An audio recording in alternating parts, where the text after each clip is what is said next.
sorry not to be seeing you all at Cirencester this year because of, naturally, because of all that is going on with COVID, we've had to abandon Cirencester this year and move to a webinar format. So it's a great shame we're not seeing you, and I hope that next year we do all see you in person, because it's a great event and it's really sad not to see everyone in person. Anyway, we shall do what we can to update and inform you, and I hope that everyone's sitting comfortably with a cup of tea or a gin and tonic or whatever you like to have at this time of day. I have joining me on the panel this afternoon my partners Duncan Sigournay, Russell Reeves and Alex Madden. And we're going to talk to you about various things. Duncan's going to talk about the Agricultural Bill and give us an update on the Agricultural Bill and also tenancy related matters. Russell's going to talk about succession and the family farm. And Alex is going to give us an update on permitted development rights. And then finally, I just thought I might give a few thoughts and observations from the last 12 months on development land, both in terms of residential development and where I've been acting for landowners on renewables projects. And then finally, we'll have a final sort of 15 minutes or so of questions for those who'd like to ask questions. We hope it will be a very informative hour and no more than that, and we're grateful to you for joining us. I should say that this webinar is being recorded and actually will be sent out on an e-shot after the session. So anyone who hasn't had the chance to see the full talks or whatever has a chance to then view them. Anyway, Duncan, if I could turn to you, if I may, and would you just like to tell us what's been going on and what developments there have been in relation to the Agriculture Bill? Yes, thank you, Mark. Yes, well, just by way of a brief recap, the Agricultural Bill was set out to look at measures to increase productivity, to deliver a cleaner and healthier environment. Also looked at food security and also market intervention. It also introduced the concept of public money for public goods and is obviously designed to deal with life post-EU and post the Common Agricultural Policy, so in terms of the payment regime. Now, the good news is that it received royal assent last week, so it is actually an act now rather than a bill. But that's by no means the end of the subject, because it is essentially an enabling statute, which means that it sets the course, it puts, it sets the direction of travel, but it doesn't provide all of the details. So there's actually going to be a fair amount of regulation, rules, and further statutes and statutory instruments in order to put it into effect. But I suppose for the sector, well, mainly for the sector, we'll be concerned about the phasing out of the basic payment scheme, and that starts, or the transition for that starts in January, and that takes place over the following 7 years, so 2021 to 2027. At the moment, we only know about the reductions for next year. Now, what we do know, and the detail is still a bit scant, but we do know that what will replace it eventually will be the environmental land management schemes, or ELMS, which is getting a lot of airplay at the moment. But that scheme isn't going to come in really until 2024. So as you can see, there is a bit of a gap in terms of a reduction in BPS and the phasing in of ELMS. Now, the good news is that it was going to be an interim measure, probably something like, I think it's going to be called Sustainable Farming Incentive. And what that is going to aim to do is kind of plug the gap between the provisions of the Countryside Stewardship Scheme and the sort of ELMS. So that's going to be looking at soils, emissions, and all those sorts of provisions. So it's an interim measure, hasn't been fully formulated yet, as a lot of the things flowing from the Agricultural Bill, but at least it looks like there will be something rather than just a drop in the BPS. And I should say that we are expecting an announcement from the government not too far away in terms of the agricultural transition programme. Now, that's going to put a bit more flesh on the bones in terms of the transition away from the current system. Now, another aspect of the agricultural bill that is particularly of interest to me as someone who specialises in tenancies is the fact there is going to be some more tenancy reform. Although the two main acts, the 1986 Agricultural Holdings Act, has obviously been around for a fair while, it does get tweaked every now and then, and there is some more tweaking going on in terms of the Agriculture Act. There are some changes to the 95 Act, that's the one that governs farm business tenancies, but there's only a very modest change in that. So just quickly, in relation to the 1986 Act, they are changing one of the succession criteria. At the moment, there's an eligibility test, there's a suitability test under the succession application. And currently, the suitability test is a bit of a non-event. It's pretty easy to pass. It very rarely is the main problem in a succession application. So what the Act does, it's trying to beef that up essentially. So it's making it more focused on the industry. As I said, the bill was all about productivity, and now the suitability test is going to be looking at focusing on high standards of efficient production and also care for the environment. Now, a lot of the provisions or conditions that were there in the current test will still be there, but there's going to be a greater emphasis, as I said, on efficient production and also about the character of the holding and the tenancy terms. So it's just an updated version, but it should raise the bar a bit, put it that way. Now, linked to that is another test within succession, which actually falls under the eligibility test, which is the commercial unit test. Now, that's basically where you can disqualify yourself from succession if you are the occupier of a viable unit elsewhere. So the theory being that you shouldn't really be succeeding to one tenancy if you're already the occupier of a viable unit. Now, that test, again, it wasn't particularly difficult to pass, or certainly it was relatively easy to get round, but it is going to go as and when the suitability test comes in. Another important point to do with succession is that the minimum age for retirement is going. So at the moment it's 65, so retirement notice can be served, well, it can be served ahead of your 65th birthday, but it can't take effect before you're 65. But that is now going to go now, that minimum age. So essentially you could be looking to serve a retirement notice much earlier. And again, that's designed to encourage sort of the younger generation to come on and to take over, rather than just having to wait until the tenant reaches 65.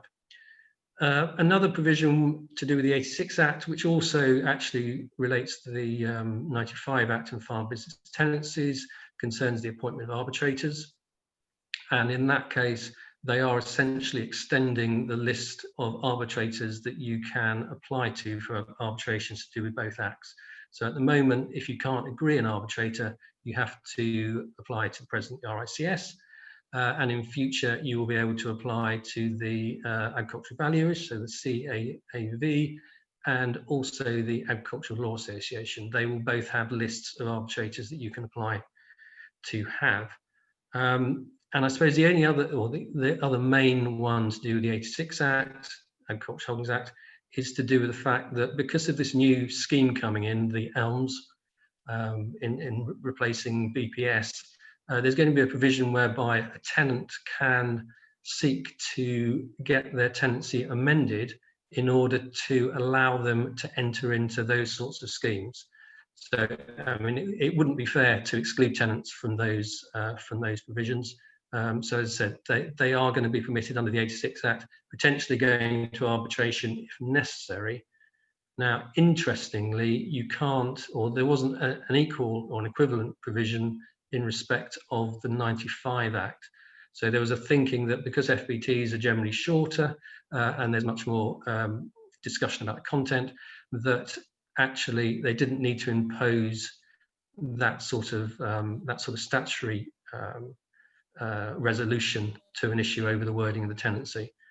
Whether that's true is anyone's guess, but there is much more flexibility in FBTs. And I suppose the only other thing to point out about tenancies is that, as I said, this is an enabling statute, the Agriculture Act. But the Tenancy Reform Industry Group, which is a cross-sector Agricultural Law Association, NFU, CLA, TFA, RSCS, various other membership organisations, all get round the table and discuss how best to implement these things. So rather than it being sort of top down from government, it's actually from the sector going up to government. They put suggestions, so it tends to produce much better, much fairer, and more relevant regulations. So you'll have to watch this space. As I said, it's not over by any means, but it's you know, we have started, put it that way. Yeah. Thanks, Duncan. That was a really helpful roundup on, very much brings up to date on that. Thanks. I don't dwell too long on it, but it'd be remiss of me if I didn't just ask you what the final outcome in the chlorinated chicken debate was in relation to standards and trade deals. Yes, of course. This was the big concern raised by the sector, that in all the rush to get trade deals through, that we would somehow be allowing the importation of products that wouldn't be legal to produce in this country. And so there was a massive campaign by the sector. The NFU were heavily involved, had a number of celebrities as well, and there was a lot of media activity around this. And essentially what has happened is, rather than it being enshrined within either the Agriculture Act or the Trade Act, or Trade Bill as it will be, there isn't going to be a sort of a minimum standard as such. But essentially, what's happened is that the Trade and Agriculture Commission is going to be tasked with producing a report ahead of the ratification of any trade deal. So any trade deal that comes along, the Commission is going to have to look at it, produce a report. It's going to have to be discussed in Parliament. So it's not quite what the sector wanted, but at least it's a step in the right direction. I suppose the only slight worry is that the government, with such a big majority, could choose to potentially ignore the report. I think it would be dangerous and probably against the public at the moment if it did that. So I think it's a good thing, but it's going to need scrutiny going forward. Sure. Yeah. Absolutely. Just back to the new Act, though, for a moment. In the light of the sort of tenancy reforms proposed, which you mentioned, do you think a flood of succession applications now? I would be surprised, if I'm totally honest. I think some of the changes are good around the question of suitability. I think the bar, it makes sense to raise the bar. If you're trying to increase productivity elsewhere, then it makes sense to change that. I suppose from my own experience dealing with a number of, I have a number of succession applications going on at any one time, the general sort of battleground is around the principal source of livelihood, rather than suitability or indeed the commercial unit test. So I'd be surprised. And also the one thing that the bill didn't take up was the fact, or was the request, that the group of applicants be extended. So it's still just around children of tenant, siblings and spouses. It didn't get extended to grandchildren or children of cohabitees. So the group of applicants hasn't changed. And succession is a complicated thing that needs lots of planning. So I'd be surprised if the floodgates open on that one. Right. Okay. Thanks, Duncan. And finally, something sort of touches on quite a lot of what I do with clients talking about potential development. Whilst we're talking about tenancies, I heard there was a case recently that made it easier for landlords to enter tenanted land for surveys for planning and development purposes. Can you tell us a bit more about that, please, Duncan? Yes, that's the Reeves and Earl of Plymouth case. It was a Court of Appeal case, and essentially there was an argument between the landlord and tenant as to what the landlord was allowed to come on to do under the terms of the tenancy. Under the tenancy, there was a general provision saying they could come on to reasonable purposes. In the context of planning and development, the landlord wanted to come on to do a number of things around surveys, one of which was a bat survey, leaving equipment on there to monitor the situation. In the end, the Court, or the Court of Appeal, adopted quite a common sense approach and said you need to look at what is reasonably necessary to achieve the landlord's reasonable purposes. And so in the context of leaving some fairly minimal equipment on the holding, it wasn't considered particularly onerous, and therefore the court said that's fine. Now, what they didn't do was give carte blanche to landlords and say you can come on and do anything. So I think if you were a landlord wanting to go on to do more invasive sort of surveys, archaeological digs, etc., ahead of planning, I think you would struggle to do that under a reasonable purposes clause. Yeah. And you'd be much better having more detailed and more detailed clause. Yeah. Yeah. Thanks very much, Duncan. It's good to have that in the back of our minds. Russell, could I turn to you, please? And why is succession an issue for farmers? So can I ask you that at the outset? Of course you can. It's been an issue for farmers for many years. I'll give you an example. We act in farming disputes all over the country, and I was recently interviewing an 85-year-old solicitor in the north of the country, and he had to give evidence about the intentions of farmers that he once worked with and advised. And he described it as the thorny issue of succession planning, and it is a thorny issue. It remains a thorny issue, and the reason being is that farms are unique in their management structure. They're typically managed and owned by the same people.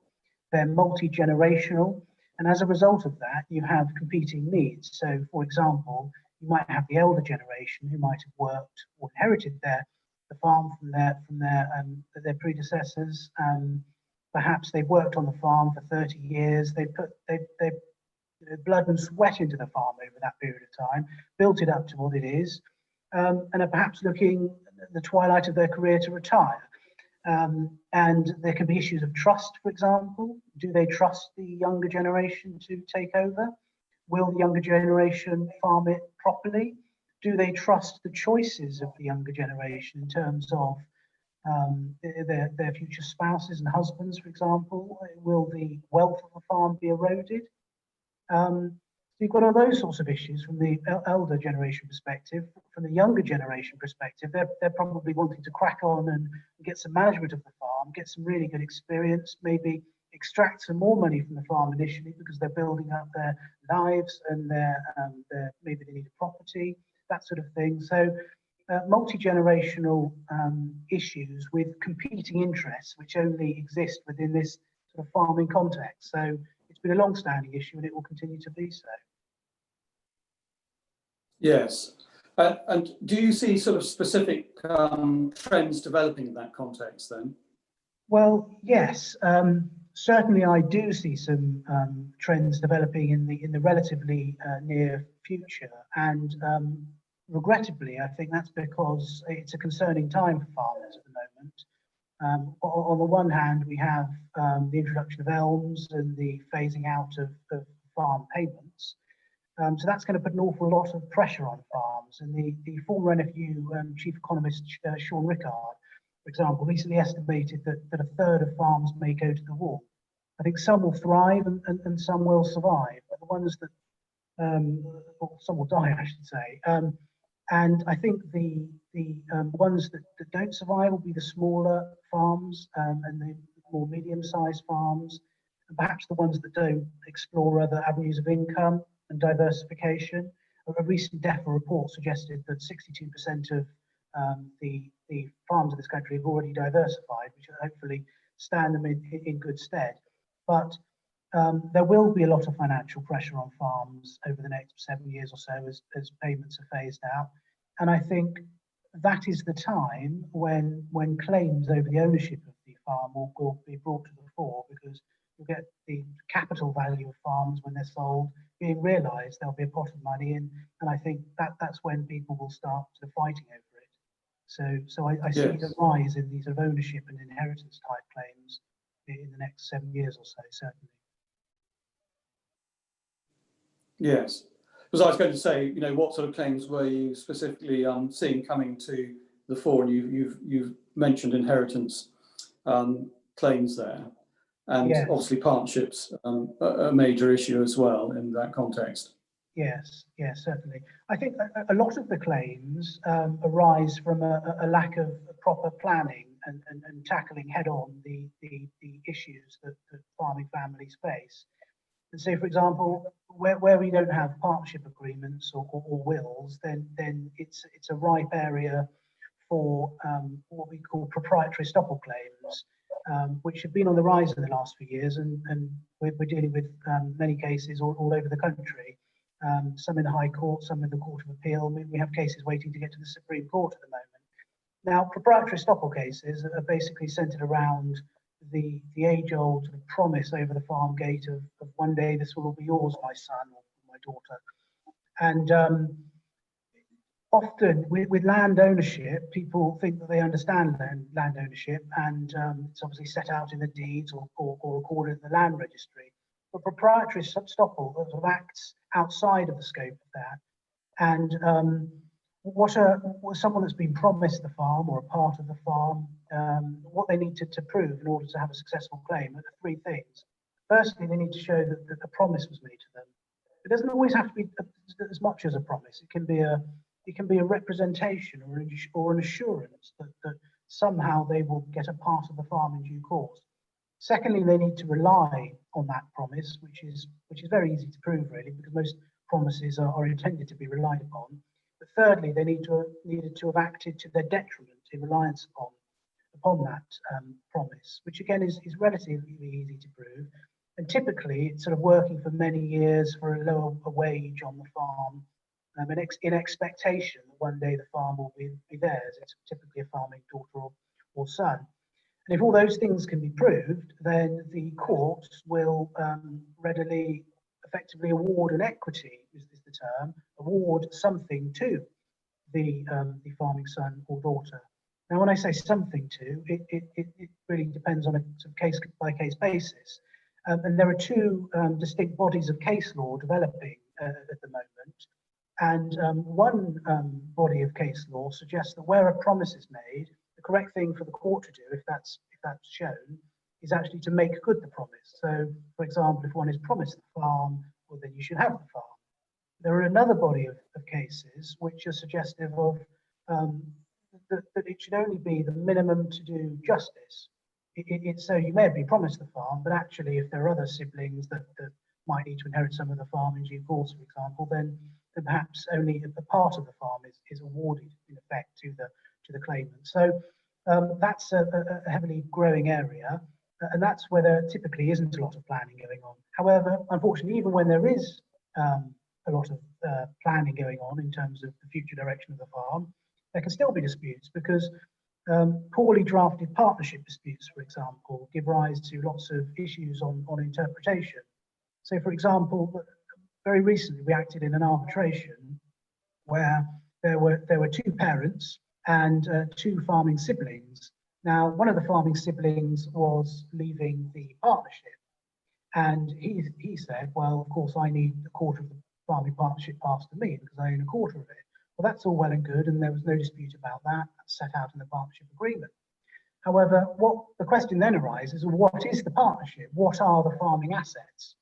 And in that case, there was an AHA tenancy, which was vested in the names of one of the parents and the remaining son.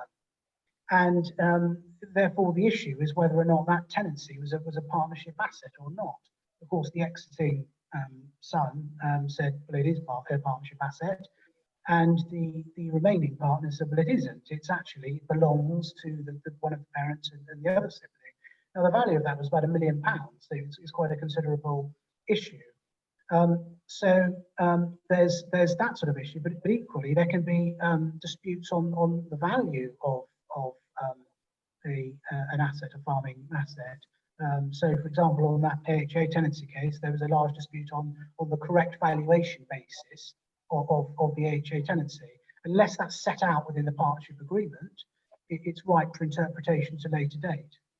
So there's those sorts of claims. Finally, there are disputes about the validity of wills, for example, and disputes by people who don't think that they've been adequately catered for, provided for within a will under the Inheritance Act. So there are many different areas, but typically they're all about inheritance or the ownership of farmland. Yes, yes. I want to move on in a second, but just before I finally sort of depart this sort of succession area, one thing that you and I have talked about in the past, and I'm an advocate of, and I know you are, is that of the family charter, which is a sort of non-legal tool. I'm conscious we need to move on, but would you just like to comment on that for a couple of moments? Yeah, certainly. I mean, one of the opportunities I think in relation to farm succession is proper planning. So wills need doing, lasting powers of attorney need doing, and lasting powers of attorney can be personal. So perhaps your wife might be your attorney to look after your personal affairs if and when you lose capacity. But you can also have attorneys look after your business affairs, for example. But what you're referring to, Mark, all of those that I've just referred to are binding. What you're referring to is something that's not binding, and but we're seeing an increasing number of them, and that's the family charter. What it essentially is a confirming the ethos of the family moving forward, getting in a sort of a transparent way, getting the family together, the older generation, the younger generation, setting out what everyone understands to be the position of the farm moving forward. And one of the great advantages of that, well, it's transparent, everyone can see what's going on, but also it can avoid claims in the future. So those proprietary estoppel claims about promises and assurances that I mentioned, it's very difficult for someone to advance such a claim saying that they were assured the farm in circumstances where that's not recorded in the family charter.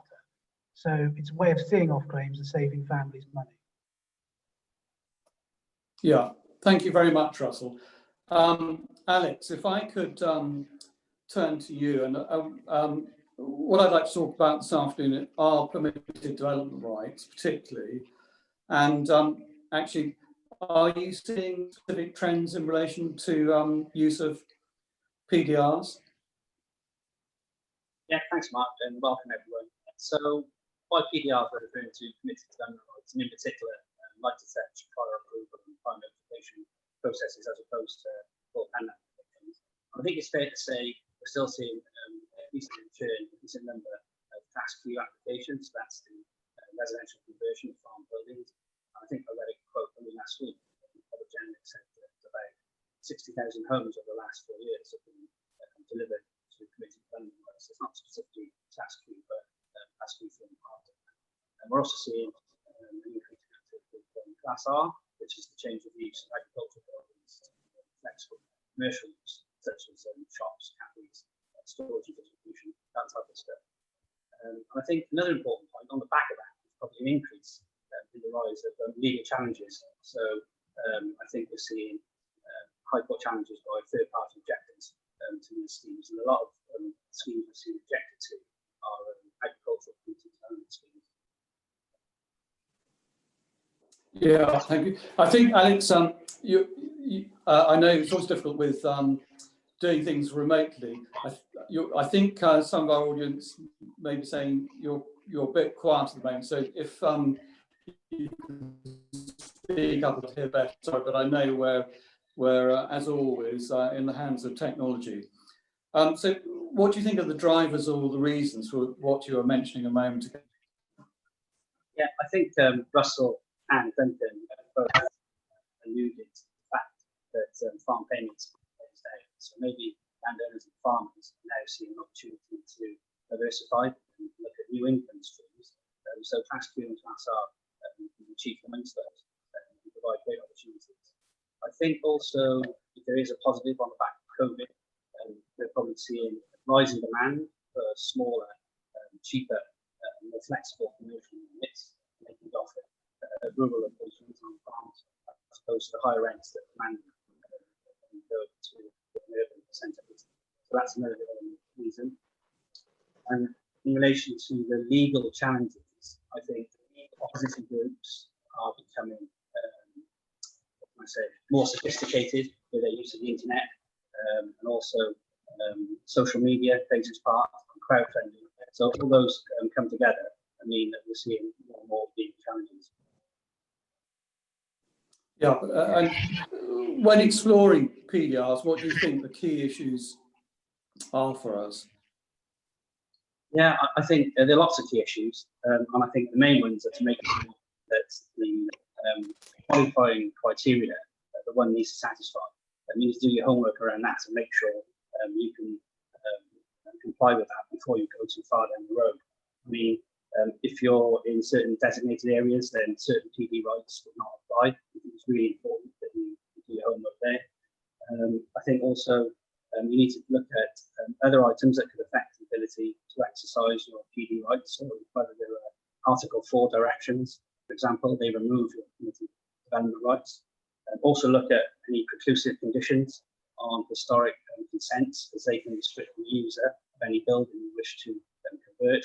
And similarly, planning obligations. We recently had a case where a client was looking to exercise his Class R permitted development rights, and he came to us once he discovered there was a historic planning obligation that restricted the use of the agricultural building to agriculture for no other purpose. So then had to come in with a legal variation to release that building and allow Class R PD rights to be exercised.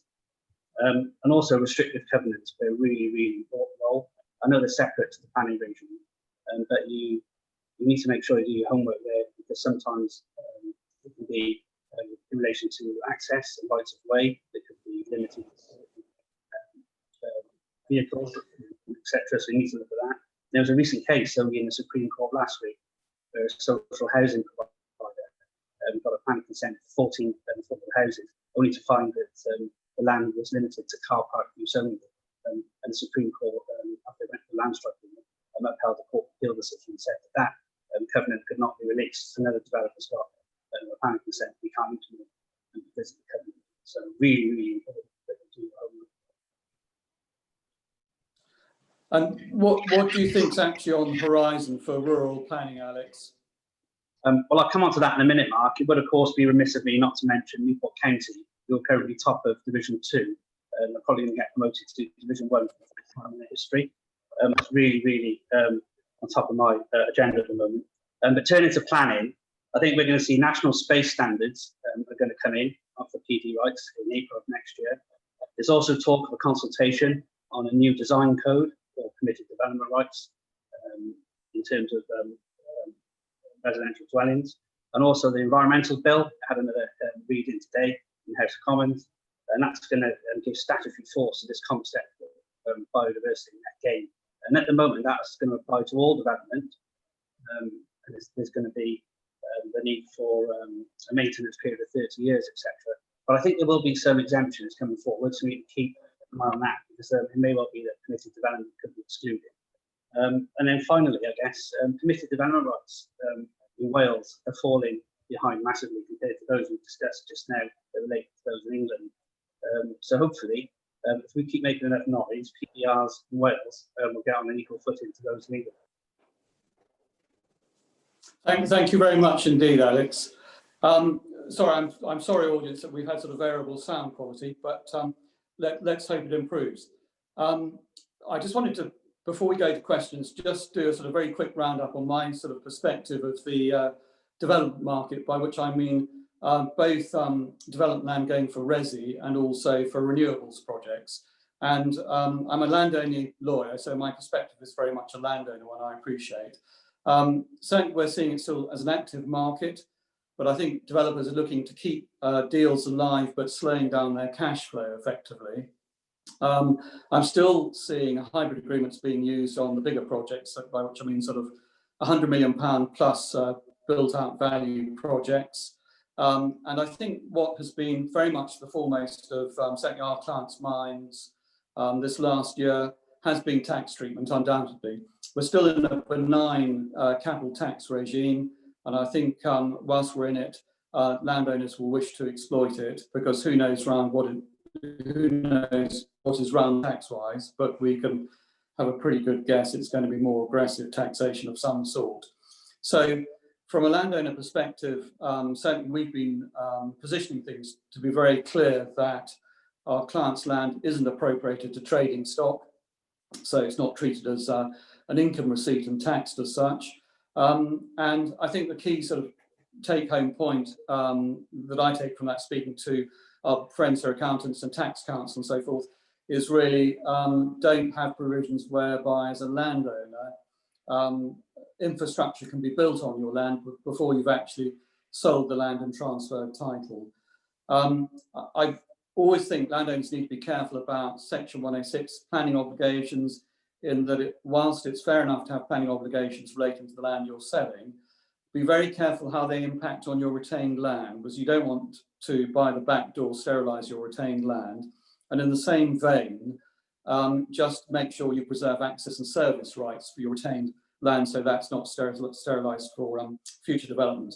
On the renewables front, what I have seen, I think, is some chickens coming home to roost here, is really the importance of the remediation provisions. Both, well, in relation to any AD project, to be honest, but I have seen problems arise where things have gone wrong with renewable projects, and the landowner beginning to worry whether he or she is going to end up holding the baby, as it were. So I think the time spent negotiating sinking funds, remediation funds, whatever you want to call them, to build up a cash reserve for the landowner ultimately to use to remediate problems, or indeed to restore the land at the end of the life of the renewables project, really deserve a lot of attention. And I have a sort of particular personal bête noire, which is I don't like renewables operators trying to argue that the kit they've got on your land is to be treated, or the value of the kit is to be treated as part of that cash reserve or sinking fund, because I think you can find the kit may not have the value you think it has when you need to rely on it by selling it to pay for remediation. You may not have good title to it. The operator may have charged and is very likely to have charged the kit. And actually, it's just a headache for the landowner to find a buyer for possibly out-of-date kit to resolve a problem that was not the landowner's making in the first place. And I think the last thing last couple of things I'd be sort of wary of are long lockout or exclusivity agreements for these projects.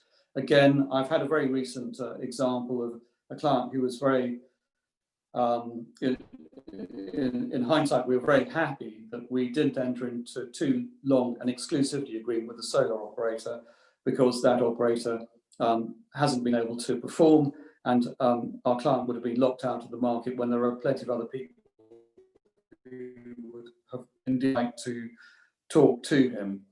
And I think the advance in solar, in the solar field, and particularly battery technology, is very interesting.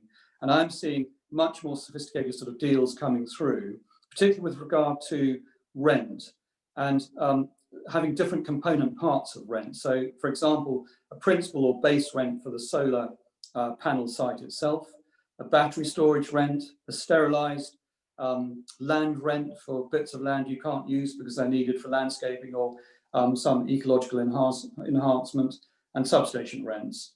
And the final sort of point I make, and I know this is a bit of a gallop through the renewables, which is a massive topic, but a very sort of interesting and sort of useful use of things like solar projects, which will hopefully give a good income stream for 20, 30 years, possibly more, is whether, as a family or a landowning family, you decide to ring fence that and actually allocate that income effectively for future generations, be they children or grandchildren.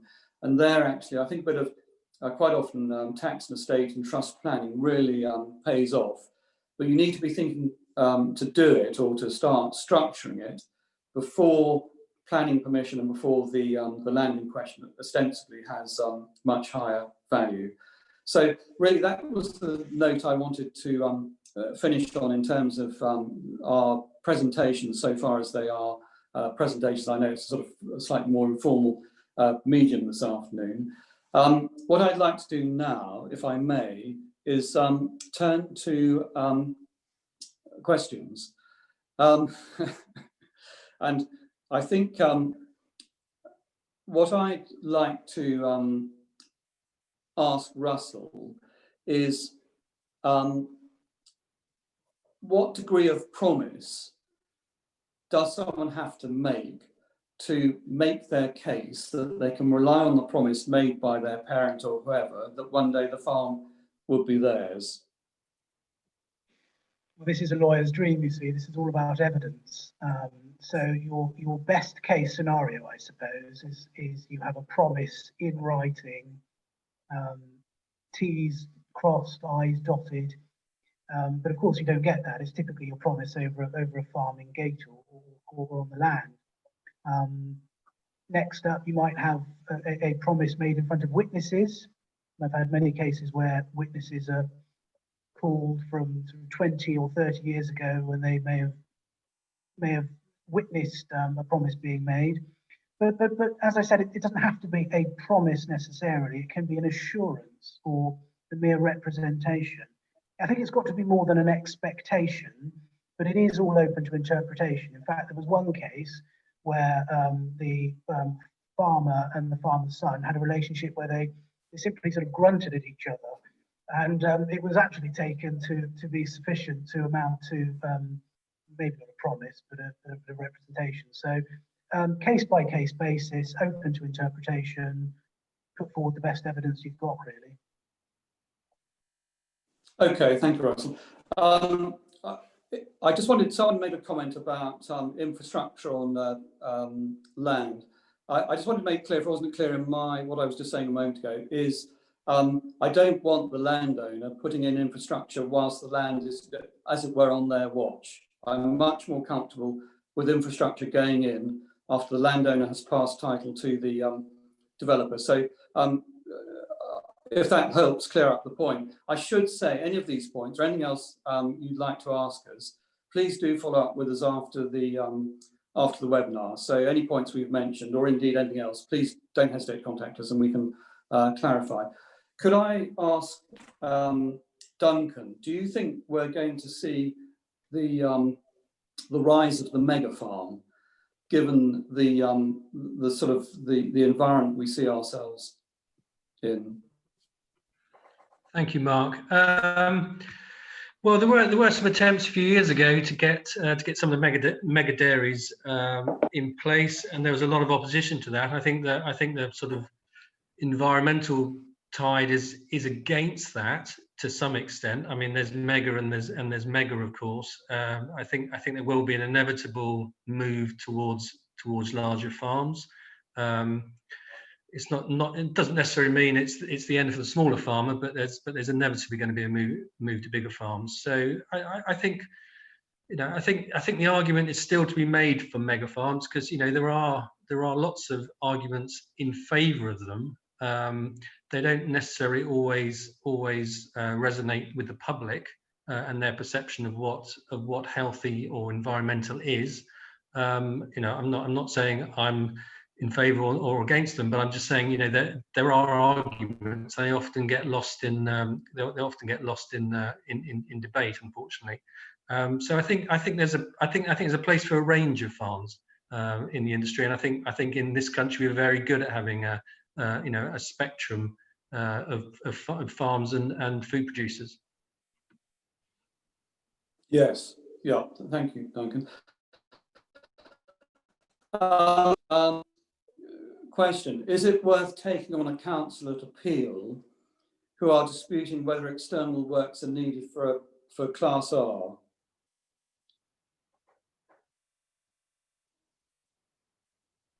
You're on mute, I should say, Alex. You can answer that if you can hear me. I think there was a recent appeal decision only last week that clarified that point. So I'm happy to share that appeal decision with the person who asked the question.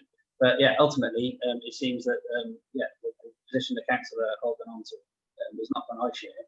I think that appeal decision absolutely clarifies that. So it's persuasive, of course, an appeal decision, not binding, but it should certainly give the council something to chew on. Hopefully that was clear. Thank you, Alex.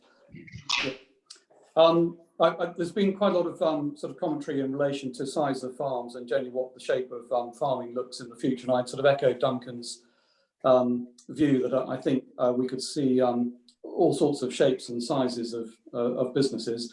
And I think I know this is been said many times before, but it is attention to detail. I know a lot of us who are lucky enough to advise farming clients that quite often we see clear blue water between those farms that have attention to detail and those that don't. And I think it just echoes really the rest of the world in this respect. I think the range of diversification is huge. And when I've sort of been in practice, boring you for all of you, for 36 years or so, and I think what I've seen in my sort of lifetime as a lawyer be science fiction has become science fact. And solar, for example, or renewables generally just being one example of that. I think what we will increasingly see for the future are new markets opening up, and some of them embryonic already, be the offset market, carbon capture, nitrate neutrality, you name it.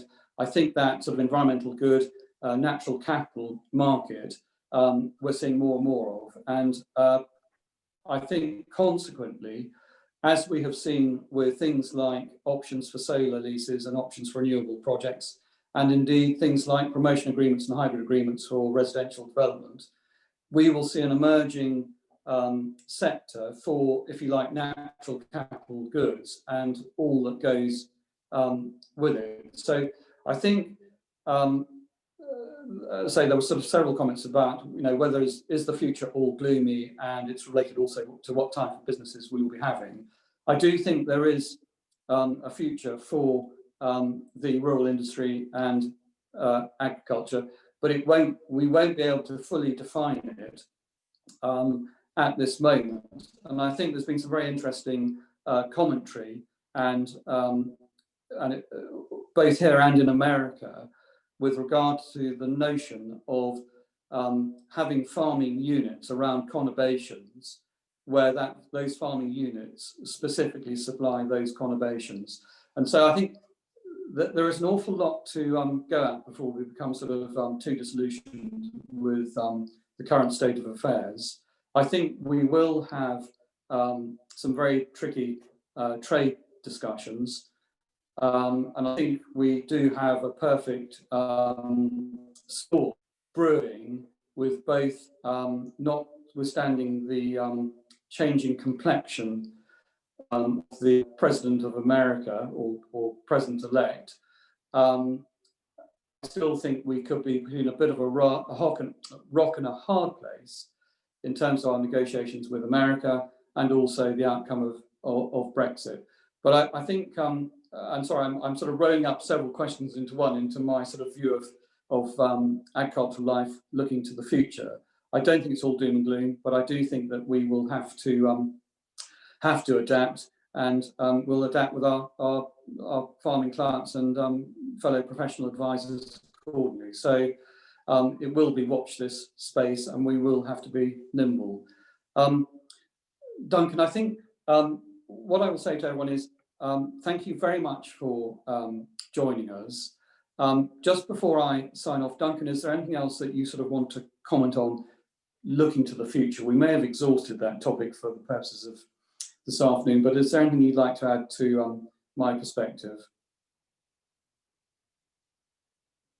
You're on mute, I should say.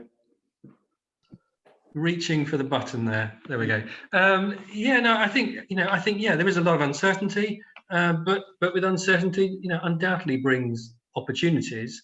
And I think there's been a lot of questions about smaller farms. Family farms, is there a place for it? I mean, I think we've got to get away from the belief that there is an inherent right to farm, but I think it's knowing your market. And if you're trying to compete with the mega farms on a with volume and just on on quantities and stuff, then you're never going to compete. But if you can find a market that works for you, then there isn't any reason why you can't survive. It's just you might have to do things differently. You might have to be a bit more on top of technology and everything else. But there are loads of opportunities out there. And I suppose the other thing I would just throw into this, it's a bit of an indulgence, but I mean, we at Thring's are very committed to the sector, and we see a lot of changes over the next year, 2 years.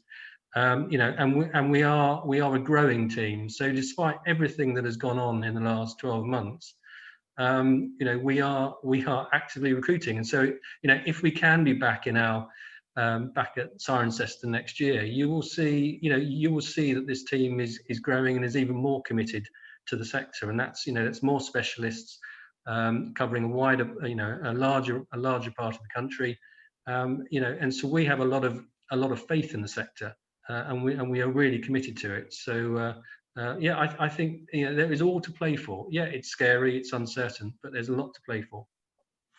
Yes, thank you, Duncan. That's a very good point, and echoes my own thoughts. I mean, we certainly remain very enthused in relation to the sector, and very interesting times, difficult times, but also undoubtedly opportunities will be arising, I think, during the very near future. In fact, we promised to keep within the hour, which I think we've just about done. So finally, I'd just like to thank you very much for joining us this afternoon. I'm very sorry that we can't see you in person.